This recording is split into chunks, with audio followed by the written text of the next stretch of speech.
And indeed, I did say that Ghana would not embark on an IMF program.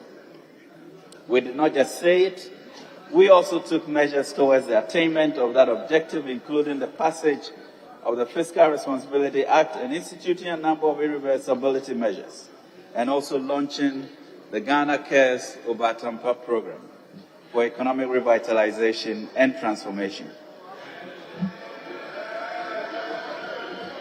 Unfortunately, unprecedented global developments, Mr. Speaker, over the past 2 years, especially in these last 6 months, have really and truly disrupted our efforts. Governments across the world have had to change course to tackle the current crisis. Governments that less than a year ago were busily talking about energy transition and green and cleaner fuels have gone back to firing their coal plants. Governments that are known for low taxes are now raising taxes to tackle growing deficits. These are not ordinary times, not for Ghana, not for Africa, and certainly not for the whole world.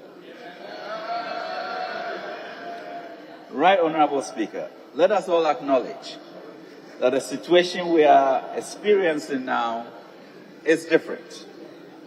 The global context we find ourselves in is the first of its magnitude in the Fourth Republic, and even before that. It is therefore disappointing when people want to pretend that these developments are purely domestic. It is trite knowledge, Mr. Speaker, that global developments, including the impact of the COVID-19 pandemic and the Russia-Ukraine invasion, have really undermined and disrupted most economies. Governments across the globe are facing strikes and demonstrations as workers see their standards of living plummeting.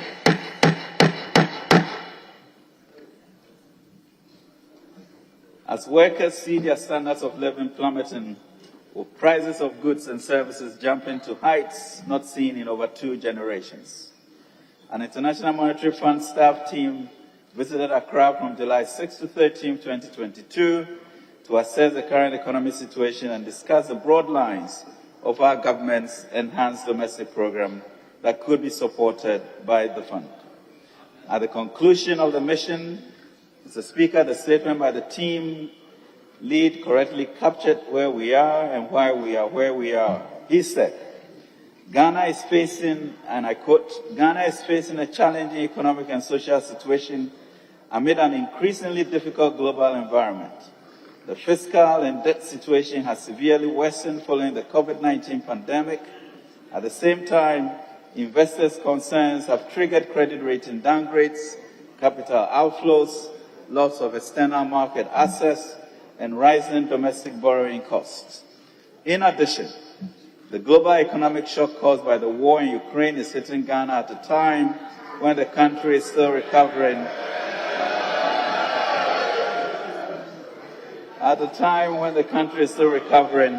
From the COVID-19 pandemic shock and with limited room for maneuver. These adverse developments have contributed to slow economic growth, accumulation of unpaid bills, a large exchange rate depreciation, and a surge in inflation.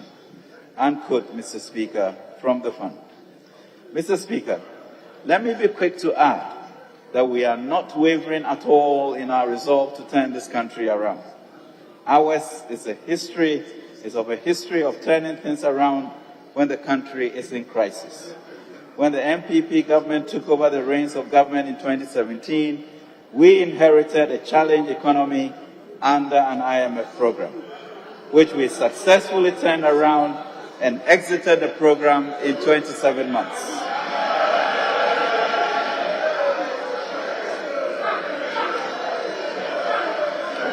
Mr. Speaker, that is a fact. If the economy was not on track, we would not have been given the all clear. That was why by April 2019, satisfied with the stability that we had brought to the economy and the policies we were implementing to sustain growth, the fund gave us the all clear to exit the program. Ghana's growth rate had moved from 3.7% in 2016, the lowest since 1992, to average 7% from 2017, to 2029. We had cut the rate of inflation down by 33% over the same period to 7.9%. By the end of 2019, Mr. Speaker, average lending rates had dropped from the 30s to 23.6 and still dropping. Our trade balance was up, Mr. Speaker, to 2.3 billion. The city remained relatively stable. Indeed, the amount of our total revenues that we use to service our debt had dropped from 2018 spike of 73% to 58.9% by December 2019.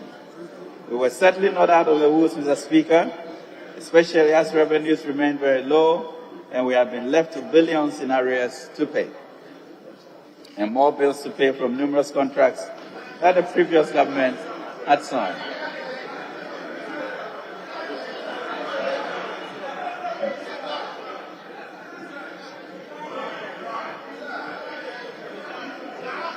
Well, Mr. Speaker, we were certainly not out of the woods yet, especially as revenues remained very low, and we had been left with billions in arrears to pay, and more bills to pay from numerous contracts that the previous government had signed, where we had to pay for electricity that we did not need.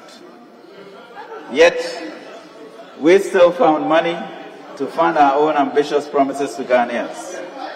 We still found the money to bring back or invest more in vital social programs that had been abandoned by the previous government.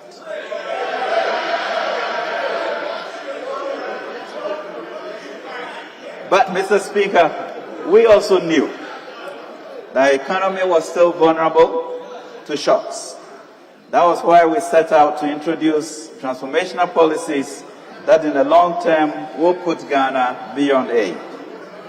Key amongst them are the emphasis in education and vocational training, adding value to our economy through industrialization, digitalization, investing heavily in roads and railways, and rationalizing the power sector. Indeed, Ghana was touted globally as a success story. Investors were lined up to buy our bonds. Tourism had taken off with over 1 million visitors touring Ghana in 2019 during the year of return.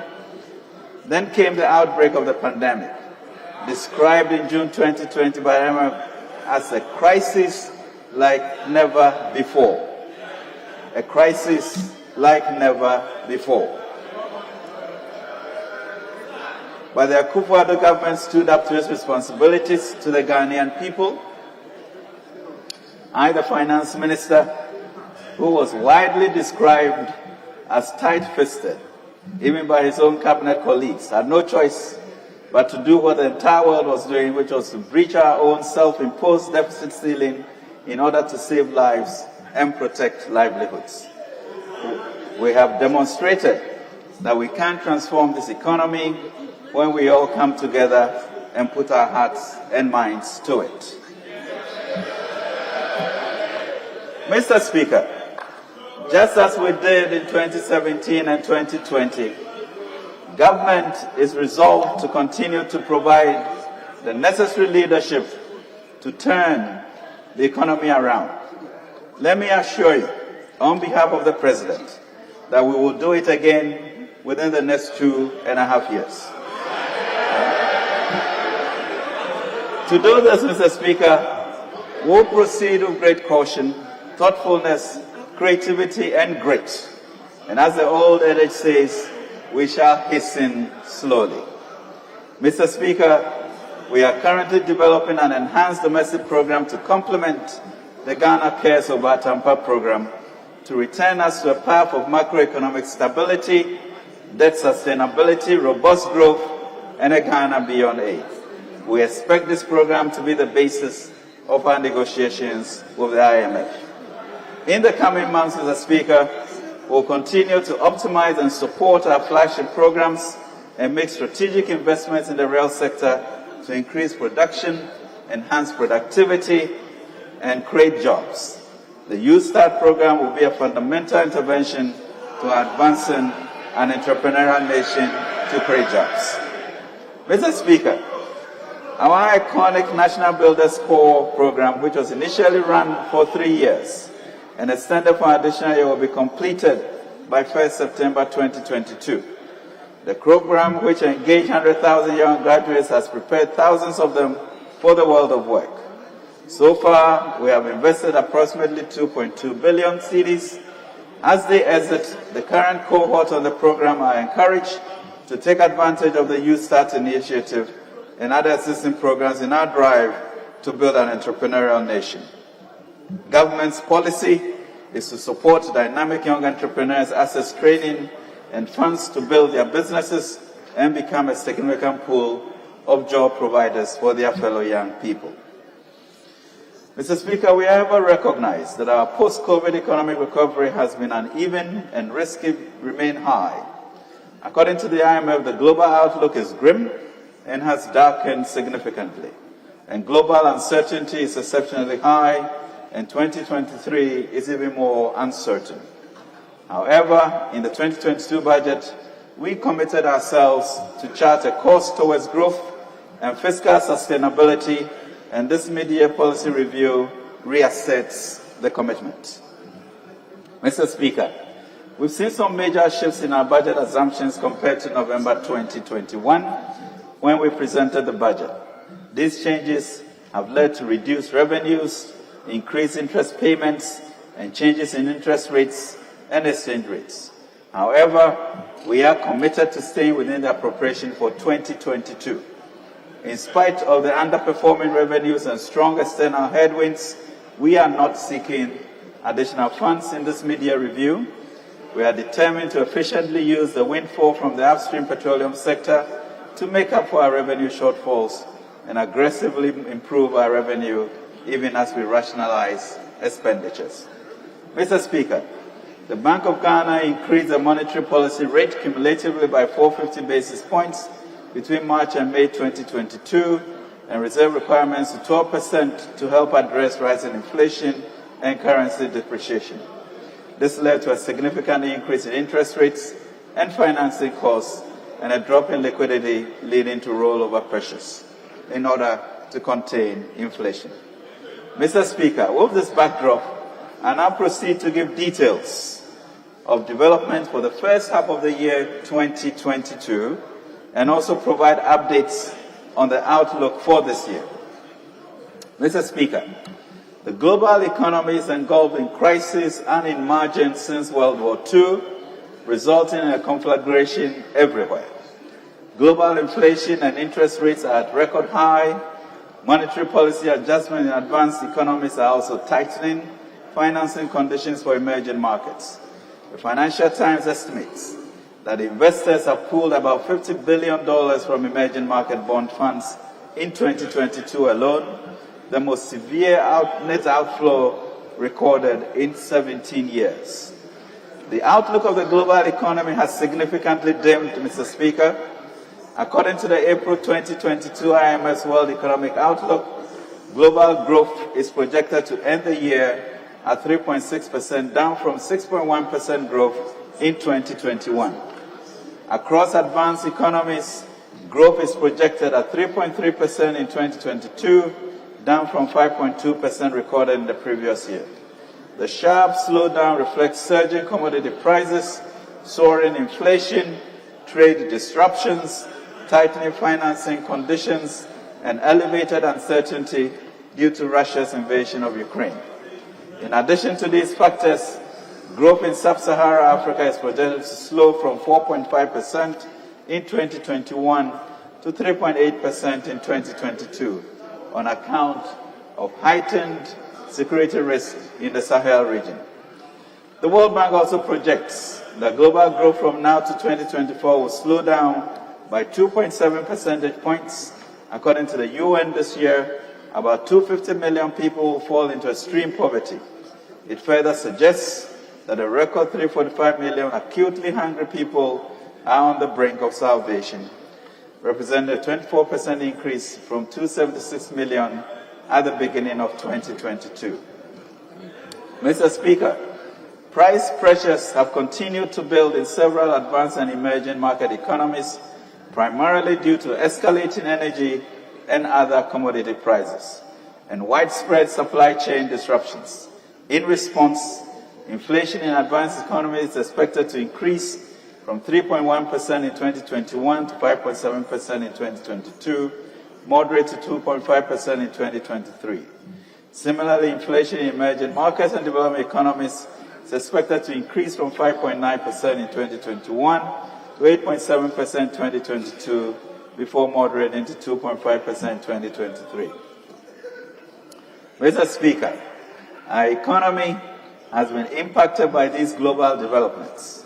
The revenue measures outlined in the 2022 budget have underperformed, largely due to the delays in passing and implementing these measures. Inflation has surged to 29.8% as at the end June 2022, as compared to 9% in June 2021.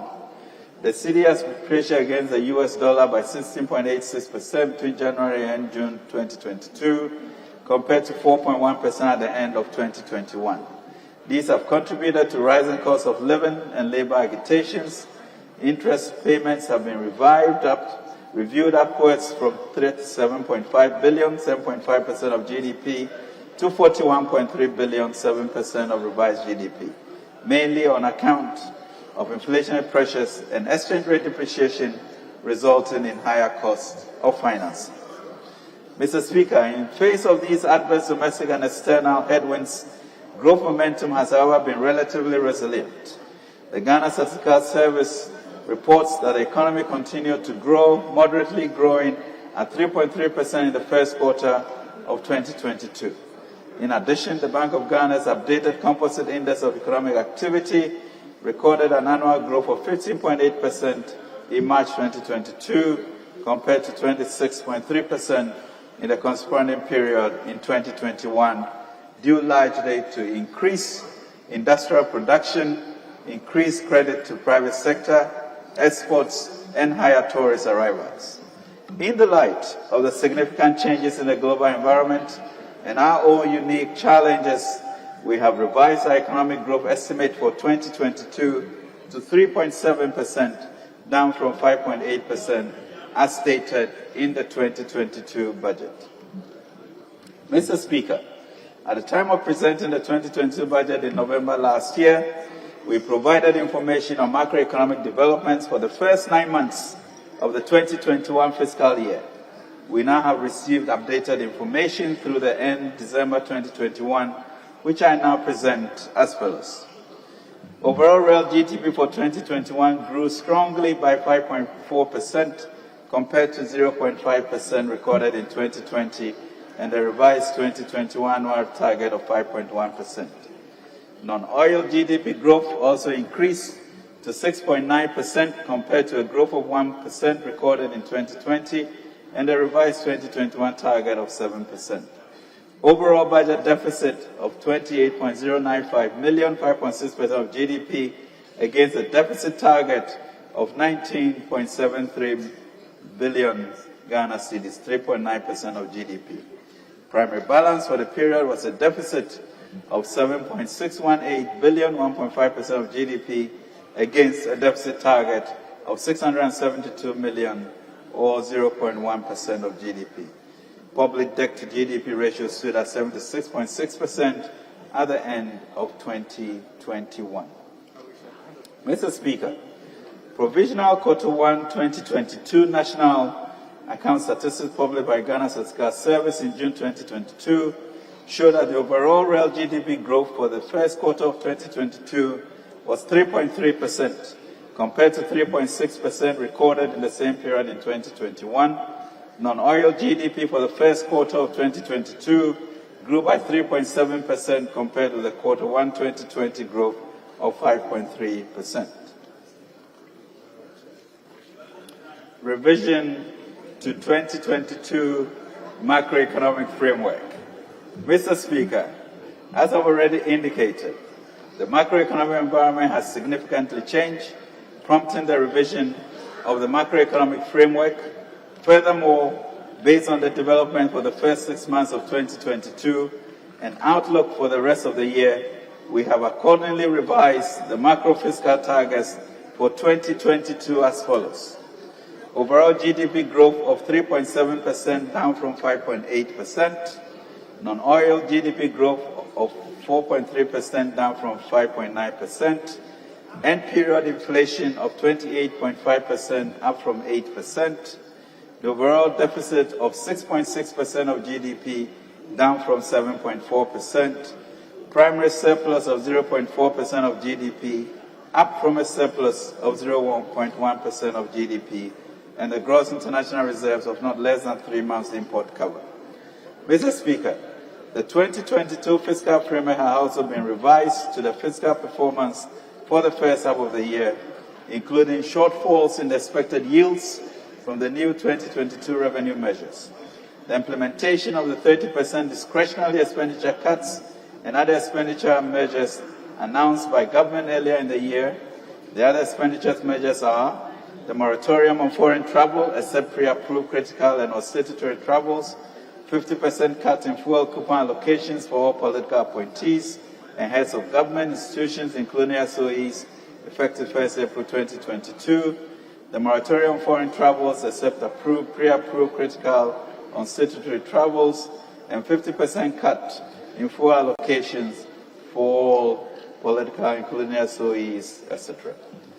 Government support for 15% of cost of living allowance to public servants, upward revision of the average weighted domestic interest rates, upward revision in exchange rate on account of higher depreciation, and revision of the benchmark crude oil price from $61.2 per barrel to $94.8 per barrel, and the benchmark crude volume from 59.5 million barrels to 58.0 million barrels. Mr. Speaker, accordingly, total revenue and grants have now been revised to $96.8 billion, 16.4% of GDP in 2022, down from the 2022 budget target of $100.5 billion, 20% of GDP, representing 3.7% reduction. Total expenditure, including payments for the clearance of arrears, has been revised downwards to $135.7 billion, 22.9% of GDP, from the original budget projection of $137.5 billion, 27.4% of GDP. Interest payments have been revised upwards from $37.4 billion, 7.5% of GDP, to $41.362 billion, 7% of revised GDP, mainly on account of inflationary pressures and exchange rate depreciating, resulting in higher costs of finance. Mr. Speaker, the revisions in government's fiscal operations results in a fiscal deficit on cash basis of $38.9 million, 6.6% of revised GDP, up from the 2022 budget deficit target of $37.012 billion, 7% of GDP. The corresponding primary balance is a surplus of $2.46 billion, 0.4% of revised GDP, up from the 2022 budget estimate of a surplus of $435 million, 0.1% of GDP. Although the deficit, Mr. Speaker, is expected to be financed from both foreign and domestic sources, domestic financing will be the key driver while government works to regain external market access. Mr. Speaker, the following revenue measures will be pursued in the remaining half of the year. EVAT. The digitalization of our revenue mobilization processes remain a key focus. Therefore, the GRA is finalizing all relevant processes to facilitate the effective collection of VAT revenue. This includes a proposed amendment of the Value Added Tax Act 870 to enable its electronic collection effective 1st October 2022. Property rates. It's fundamentally important that together with the Ministry of Local Government, we continue to assist and support the assemblies, not only to expand their revenue base, but to do so with optimal efficiency and effectiveness. Therefore, the collective efforts of the local government, the assemblies, and the GRA in launching an end-to-end digitized process will be realized in August. Extension of waiver of interest and penalty to December 2022, and introduction of upfront payment of VAT on importers not registered for VAT with implementation start date of 1st October 2022. Mr. Speaker, this government has kept faith with public sector workers. Not a single public sector employee was laid off as a result of the COVID-19 pandemic. Employees receive their full salaries, with frontline health workers receiving additional incentives. Since 2017, this government has employed an additional, Mr. Speaker, since 2017, this government has employed an additional 295,000 Ghanaians in the public sector, with 2020 being the highest, registering 84,000 new employees. In spite of the prevailing global economic upheavals and the resultant fiscal challenges, the government continues to pay salaries of all public sector employees on government payroll and has committed to pay a cost of living allowance of 15%. This ensures that public servants are motivated and public service nationwide continues uninterrupted. Furthermore, it shows government's commitment to the public sector. Furthermore, Mr. Speaker, government is significantly investing in ongoing initiatives and programs to improve the lives of Ghanaians, facilitate economic and job opportunities, promote shared growth, and protect the quality of life of Ghanaians. Indeed, government has prioritized national security, food security, energy and road sector development, railway infrastructure, education and skills development, among other flagship programs. Mr. Speaker, on national security, the safety of Ghanaians in the face of complex security threats is a major concern to government, and we are using a significant amount of resources to ensure that we keep our country and our people safe. Considering what is happening in the West Africa region, it is important that we prioritize national security, and we have.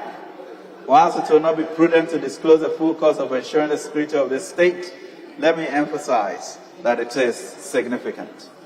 As a result, the Ghana Armed Forces is implementing an enhanced surveillance program for the country's airspace and international borders through collaboration with other domestic security agencies. We are also aggressively pursuing the Forward Operating Bases program to improve response time and prevent cross-border crimes as well as terrorist infiltration. To further improve internal security, the Ghana Police Service has recruited and trained 5,000 additional officers to put more police in our streets and communities. The service has also launched the See Something, Say Something campaign, intensified anti-armed robbery operations, and intelligence-led swoops throughout the country. Mr. Speaker, COVID-19 pandemic and the Russia-Ukraine war have combined to disrupt supply chains and increase transportation costs, which are threatening food security globally. But what the people of Ghana care to see is that their government is doing about it. The impact household and support stable food supply. Government the following: place a temporary ban on grain, promote the use of organic fertilizer and cultivation of crops such as roots which require less fertilizer, monitor food and input prices to pick up early warning signals with crisis in order to take prompt remedial action, and finalize modalities for the haulage of produce from farm gates in areas to markets in the urban areas. Mr. Speaker, on energy sector development, the raft in Russia supply conditions, energy government monitoring the attention of the bank to the special mechanism expected continuous supply. We have seen disruption and small. Factories to balloons as part of measures to improve transferability of power supply and expand energy.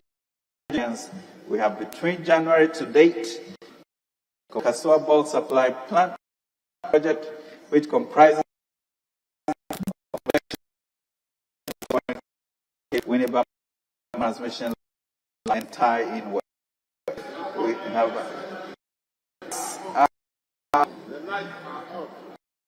the volt, the 160 volt transfer grade project to connect the community and June 22 completion. The solar irrigation project in March 2020 to promote renewable energy systems. For energy, for industrial, commercial, we have renegotiated power purchase agreements with power producers, power and power energy, formerly Amandi, energy. These renegotiated are expected to have savings estimated at 13.2 billion over the life of this and energy charges. In other words, saving the Ghanaian 13 from power contracts signed by the previous administration. Mr. Speaker, in spite of the mobilization, is determined to fix the roads. Our Year of Roads program continues to be on course. The agreement with the Sino-Hydro Limited engineering, procurement and construction contracts for 442 kilometers of and 2 interchanges have gained significant progress, including Tamale Interchange project and commissioned, PTC runabout interchange project at 35% complete, upgrading of selected feeder roads in Ashanti and Western regions completed, of a lot more to follow, and Sunyani Inner City Road at 63% completion. Other key road and bridge projects are also progressing steadily. The La Beach Road projects, lots 1 and 2, which includes a 3-tier interchange, is 34% complete respectively in 2022. The phase 2 of the Obechabi-Lamte Circle interchange, flyover on the Accra-Tema motorway from the Flower Port Sprinters Road, are 57% and 30% complete as of 2022. The Lake Road extension project and the trip at 92% at the end of 2022. Upgrading of Salaga Ekumdipe Road, percent completion, partial reconstruction, so at 1 at 98%. Construction of fabricated to improve connectivity within area waterways. All 16 regions have been achieved with progress of about 80%. Mr. Speaker, under the Ministry of Roads and Highways Public-Private Partnership Program for Road Infrastructure, the design, build, finance, operate, and maintain Accra-Tema Motorway and Extension PPP project 27.7 kilometers is at the procurement stage. Site work are expected to commence in September 2022. The Government of Ghana has made a strategic decision in line with the Public-Private Partnership Act 2020 to procure the Accra-Tema Motorway and Extensions project through GIF. We deliver a GIF-led PPP financing solution where maximum funds are raised from the market, but majority ownership of the project remains of GIF on behalf of the Ghanaian government. The draft concession agreement between GIF the Ministry of Roads and Highways is currently under review by GIF, Highways, the Office of the Attorney General, and the Ministry of Finance. When completed, the concession agreement is expected to be approved by the PPP Committee, Cabinet, and Parliament. The completed road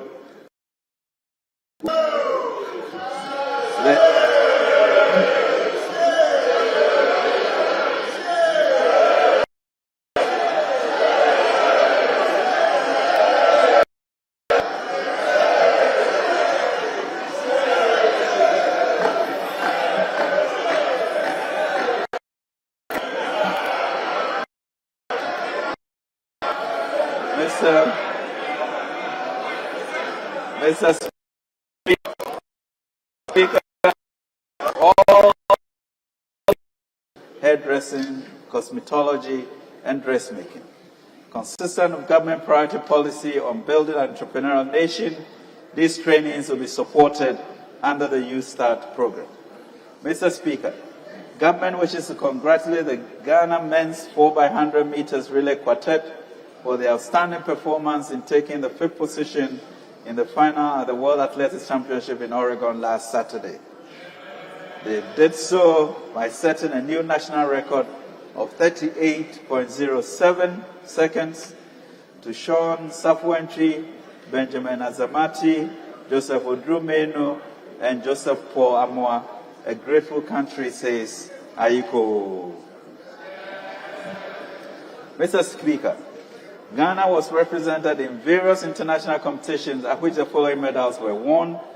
The 5th Para Taekwondo Championship in Niger, 2 gold medals and 1 bronze.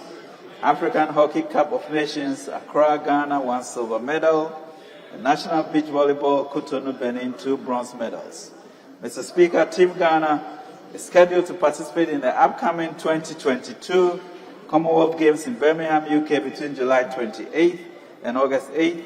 The Black Princesses will also participate in the FIFA Under-20 World Cup in Costa Rica in August 2022. And finally, for this year, the senior national team, the Black Stars, will represent our nation at the FIFA World Cup in Qatar, November 2022.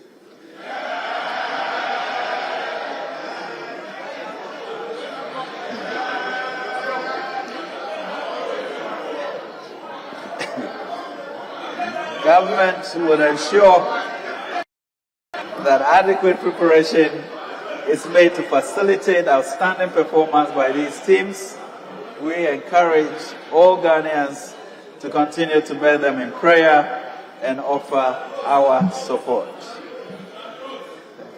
Mr. Speaker, government continue to invest strategically in key sectors of the economy for catalytic results under the Ghana Cares program. Significant progress made under the program in the first half of 2022 include completion of the first phase of registering farmers and value chain in the urban sector, currently totaling 1.3 million farmers and 32,970 value chain actors. This has started impacting how agricultural interventions will be delivered to our farmers. Offering a 50% interest rate subsidy on loans worth 5.95 million to private sector agribusinesses in the rice, soya, poultry, and tomato value chain to ease the cost of borrowing. Providing 27.3 million Ghana cedis as guarantee cover for loans amounting to 94.7 million under GESEL, safeguarding 1,309 jobs. Training about 25,000 under the Youth in Innovation Agriculture Program Initiative to seamlessly integrate into agriculture value chains. Commence upgrading of 3 culturally significant sites, namely Abri Botanical Gardens, 55% complete, Yas Antoine Mausoleum, Ejisu Bisinyase, 58% completed, and the Pikwari Slave Camp near Paga, 73% completed.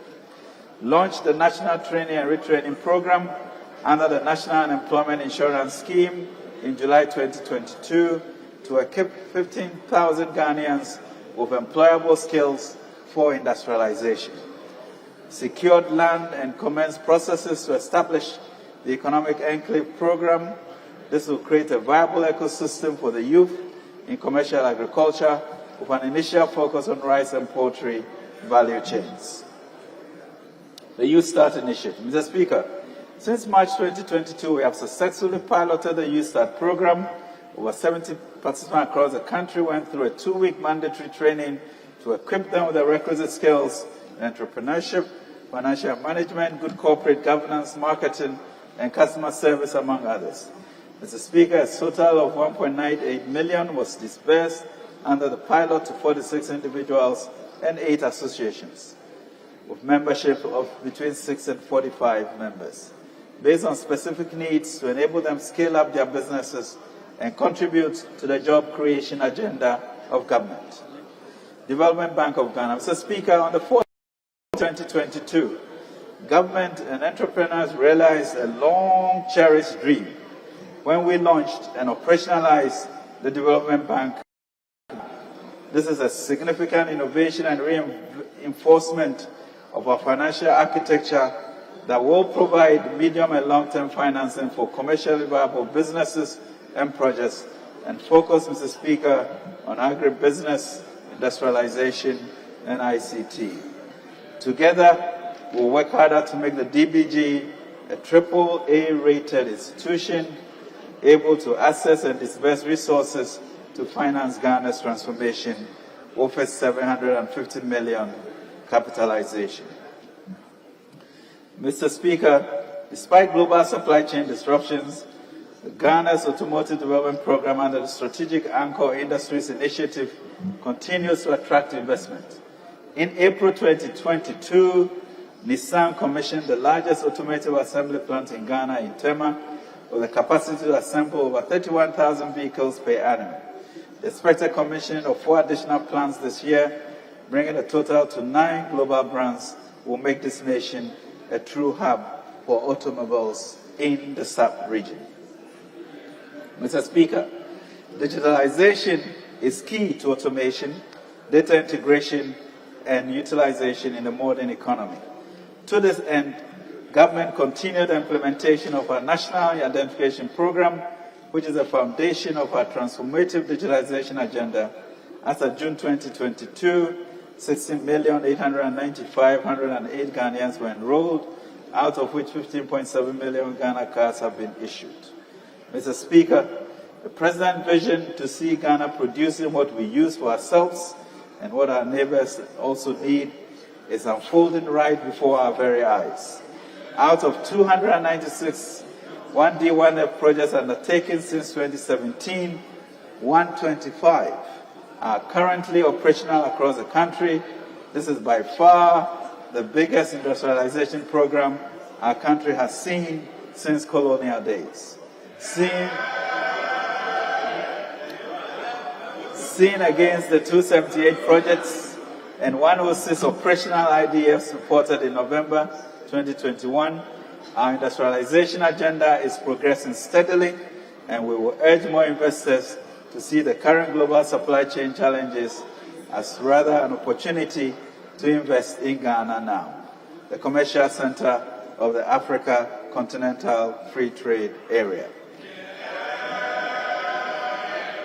Government, for our part, will continue to support 1D IFMs with technical assistance, tax incentives, and access to credit, including interest payment subsidies, to de-risk lending to create jobs and promote export orientation for transformation. Mr. Speaker, ours is a country of strong, courageous, resilient, optimistic, and joyful people. Indeed, in how we can find humor in the midst of the most difficult situations, which keeps our spirits alive. As a nation, we have gone through many difficulties, including the recent COVID-19 pandemic that devastated many nations, yet we survived. That is a testament to our resilience. We concede that times are difficult and things are not what we desired, but we believe in the overcoming spirit of the Ghanaian people, a spirit that does not cower in the face of challenges. It is this spirit that inspires us as a government to provide the leadership that is required. Mr. Speaker, Our decision to go to the IMF again, despite what we had determined earlier, is a short-term measure for balance of payment support. In the longer term, we really need is a major structural shift in our economy. Mr. Speaker, this will also open up our re-entry into the international capital markets and friendly sovereigns who would support our program. The economy primary, despite the numerous attempts to structurally transform it through various industrialization programs. We are heavily reliant on primary commodities extractive industry and are price takers of the market. Our capacity and productivity remains low in both the public and private sectors. These are huge inefficiencies as well as limited skills to foster our development and improve the standards of living. In this regard, any adverse global development impacts us negatively no matter how efficient we manage the economy. This is what we intend to reverse. Mr. Speaker, that is why the President's vision of a Ghana beyond aid is critical. It is to reduce our vulnerability to global shocks. Over the last few years, the implementation of our flagships, including the 1D, 1F, the Planting for Food and Jobs, the Road and Railway Development Program, and our recovery program, the Ghana Cares of Batampa, will add value to our products. To increase productivity in both the public and private sector of the economy, to drive our transformation agenda, government will implement programs such as the Youth Start, as well as the training and retraining program to enhance the skills of Ghanaians, especially the youth. Furthermore, we'll promote a robust digital technology driven in architecture for unique identification to aid revenue mobilization, expenditure management, and enhance security. We shall improve connective transport and communication infrastructure that promotes national and regional trade and strengthen the financial ecosystem reinforced with the Development Bank of Ghana that supports Ghanaian enterprises and enhances inclusive growth. We shall further, Mr. Speaker, turn Ghana into a continental financial services hub and a continental financial services technology playground. Mr. Speaker, our forward march is underpinned by a significant investment in structural transformation. Let me emphasize that over the last 5 years, we have been in the prudent usage of our tax revenues. As a government, we have made sure that these resources are channeled into interventions that impact the life and livelihood of our fellow Ghanaians. Mr. Speaker, we have invested in the future of our children through free SHS, where 5.3 billion has been spent to enable 1.3 million students have access to secondary education. We have invested in the poor and vulnerable through the LEAP program. We have invested in hot nutritious meal per day to 3.2 million pupils in our basic schools and provided a steady stream of income for 32,496 acres. We have invested in construction, rehabilitation, and upgrading of major road networks. We've invested in lives and livelihoods during the COVID through the CAP bus and other interventions of over 600 million cedis. We've invested in making sure that all public workers were paid every month during COVID-19 pandemic, including the teachers who were paid for all the 9 months when the academic calendar was disrupted. We invested in ensuring that we provide adequate human resources for our public sector by employing 295,000 more people between 2017 and 2019. Of this number, 86,000 in the education sector, 146,000 in the health sector, and 37,000 in the security services. We have also, Mr. Speaker, invested in strategically placed industries in over 100 districts under the 1D, 1F program, and we are investing in the expansion of health infrastructure to every district under the Agenda 111 initiative. Mr. Speaker, for 3 years, we have provided relief for our people. We prioritize savings, lives, and livelihoods in spite of our fiscal condition. Mr. Speaker, government has always come through during the difficult times, and we believe that together we will overcome challenges that lie ahead of us. Mr. Speaker, we are invested to grow the economy and create jobs for our young people, to be able to leverage opportunities created by AFCFTA. It is the most sustainable means of improving living standards in the long term. At this critical time, we are directing resources to regain economic stability. This is what Ghanaian households and businesses expect and deserve. With discipline, dedication, and hard work, we will overcome the current challenges that confront our nation. We are convinced we can do this again. We work closely with Ghanaians to turn around the economic situation in 2017, and we can do it again. Mr. Speaker, in the immediate term, we will strengthen our focus on efficiency in our fiscal operations and transformation efforts. To this end, we are aggressively improving revenue mobilization by adopting more innovative and comprehensive approaches, including technology, rationalizing expenditures, adopting policies to address inflation, promoting production and improving productivity, including implementing the Ghana Cares and USAID programs, and exploring innovative financing as illustrated by the recently approved $750 million Afri-Exim facility. Mr. Speaker, predictions on a changed global outlook since the war has manifested. According to the IMF, the outlook has darkened significantly and uncertainty is exceptionally high. The downside risks about which the IMF had previously warned have now materialized. Mr. Speaker, there is no crystal ball in predicting when these uncertainties will end. The pandemic, which has been at the root of the current worldwide torment, is far from over.